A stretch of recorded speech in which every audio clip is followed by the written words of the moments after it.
What would you do if your wife texted you 3 years after you buried her? That's exactly what happened to me.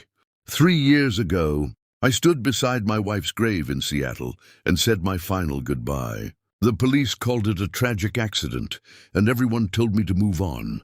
I tried, until one ordinary Tuesday night, my phone vibrated. I looked down, and my heart stopped. The screen showed my wife's name. Olivia. The message read, "Don't trust what they told you about my accident. Go to locker 217 at King Street Station before it's too late." In that moment, I realized my wife's death wasn't the end of our story. It was the beginning of a terrifying truth. 3 years ago, I stood in the pouring rain at a cemetery outside Seattle and watched my wife's casket disappear into the ground. The priest spoke about peace and acceptance, but all I remember is gripping Olivia's wedding ring so tightly that it left a mark in my palm. The police said it had been a tragic car accident on a mountain highway. A truck lost control, the report claimed. Case closed. Everyone told me I needed to let go. But grief doesn't follow a schedule, and neither did my heart. For months I kept expecting to hear her laugh from the kitchen or find one of her coffee mugs in the sink.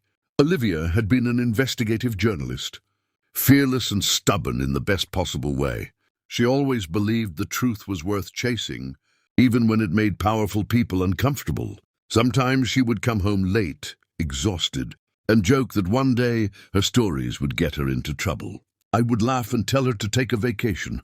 I never imagined those words would become the last normal conversation we'd ever have. Life slowly became a routine, built around pretending I was okay. I went back to work, smiled at co-workers, paid the bills, and visited her grave every Sunday with fresh white lilies. I never deleted her number from my phone.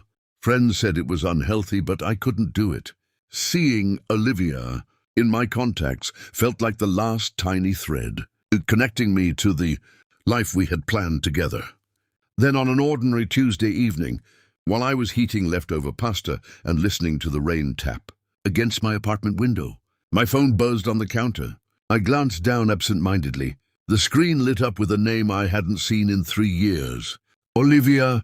For a second, I thought grief had finally broken my mind. My hands began to shake as another notification appeared beneath her name. One new message. I stared at the screen, unable to breathe, before slowly opening the text. "If you're reading this, I'm sorry I couldn't tell you the truth.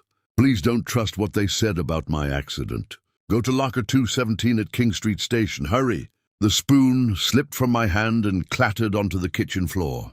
My heart pounded so hard I could hear it echoing in the silent apartment.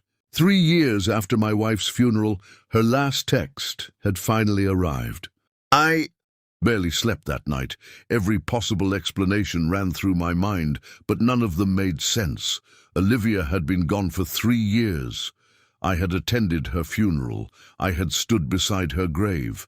Yet the message on my phone was real. At sunrise, I drove through downtown Seattle toward King Street Station. The streets were still quiet, and the rain had left the sidewalks shining under the morning light. My heart pounded with every mile. Part of me hoped this was some cruel mistake. Another part prayed it wasn't. Inside the station, I found the old row of storage lockers near the back hallway. Locker 217. My hands trembled as I entered the code. Our wedding anniversary. 9/8. The lock clicked open. Inside sat a small black envelope, a USB drive, and a photograph of Olivia and me on our honeymoon in Olympic National Park. On the back of the photo, in her handwriting, were the words, "If you're holding this, they made sure I couldn't come home, but the truth is still alive." I opened the envelope. "Ethan," the letter began, "I never lied about loving you. I lied about keeping you safe. I discovered evidence linking several powerful people to millions of dollars in corruption. 2 days before the crash, someone broke into my office. They wanted everything I had collected. I copied every file onto the USB and hid it here. If you're reading this, it means I failed to stop them. But you still can." Tears blurred my vision. Every newspaper article, every police report, every sympathy card, they had all told the same story. A tragic accident, But Olivia had known the truth before she died. I slipped the USB into my laptop as soon as I reached my car. The screen filled with folders containing financial records, surveillance photos, recorded conversations, and emails connecting wealthy business executives with public officials. There was enough evidence to destroy careers and possibly send people to prison. Then I noticed one final video file. Its name read, "For Ethan only." I clicked play. Olivia appeared on the screen, sitting in her office, looking directly into the camera. She smiled the same smile I had fallen in love with years ago. "If you're watching this," she said softly, "then I'm no longer there to protect you.